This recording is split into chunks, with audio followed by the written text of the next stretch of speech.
انا زهقت ومش عارف اعمل ايه، اجي زياره ادور على شغل، ولا اجي اقامه حره، ولا اجي اقامه مستثمر؟ ناس بتقول لك تعالى زياره بس مش هتلاقي شغل، ناس تانيين بيقول لك تعالى اقامه بس الاقامه غير قانونيه، اقامه حره يعني. الناس التالتين دول بقى في حته تانيه خالص كده، بتلاقيه طالع يقول لك هعمل لك اقامه مستثمر. مفيش حاجه اسمها، هتكلم من اخر نقطه التالته، مفيش حاجه اسمها اقامه مستثمر لوحدها كده، ده مش موجود. لازم يكون عندك رخصه وبناء عليه تعمل عليها اقامه المستثمر، او حتى تعمل عليها اقامه موظف عادي، رخصتك وانت حر. تعمل اقامه مستثمر هتعمل، عايز تعمل اقامه عاديه هتعمل براحتك بس على شركتك. يبقى مفيش حاجه اسمها اقامه مستثمر لوحدها. تاني نقطه الاقامات الحره، مفيش حاجه اسمها اقامه حره. الاقامه الحره دي غير قانونيه، انت بتروح لشركه بتعمل لك اقامه حره.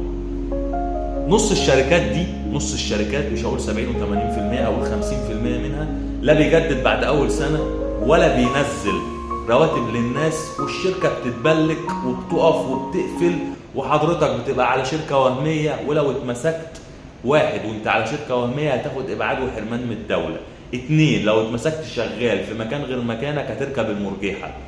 فالناس بتقول لك اعمل اقامه حره وخد لا مانع، ورقه اللا مانع دي تمسكها تطبقها كده وترميها في اقرب باسكت زباله. لو انا عملت وليكن على شركه اقامه وربنا كرمني ورحت شركه تانية وجبت اوفر ليتر، لازم هتعمل اقامتك عليهم. طب الخطوات دي بتتم ازاي؟ بتروح للشركه اللي انت عامل عليها الاقامه، بتاخد لا مانع للعمل لدى الغير وتطلع بيها تعمل اعاره على الشركه الجديده. يبقى الاقامه اللي انت صرفت فيها فلوس دي ارميها في اقرب باسكت زباله برضه، وفلوسك انت صرفتها على الفاضي، لان الشركه الجديده لازم تعمل لك الاقامه عليها وبتبقى معار من الشركه دي للشركه دي. الزيارات، ودي نقطة مهمة وفيها عدة اختلافات، وكل الناس اللي بتتكلم في الزيارات من وجهة نظري هم بيتكلموا صح. اللي بيقول لك هتلاقي شغل بيتكلم من وجهة نظره، واللي بيقول لك مش هتلاقي شغل برضه بيتكلم من وجهة نظره. لو انت معاك فلوس ومعاك مؤهل دور، لو انت معاك فلوس ومعاك صنعة تعال دور، لو انت ما معكش صنعة وما معكش مؤهل ومعاك فلوس تصبر وتسعى وتجتهد، والشغل اللي هيجي لك تقبل بيه، توكل على الله تعالى زيارة. لو انت ما معكش التلاتة خليك قاعد في بلدك اولى بيك، عشان ما تجيش هنا تشوف اللي عمرك ما شفته.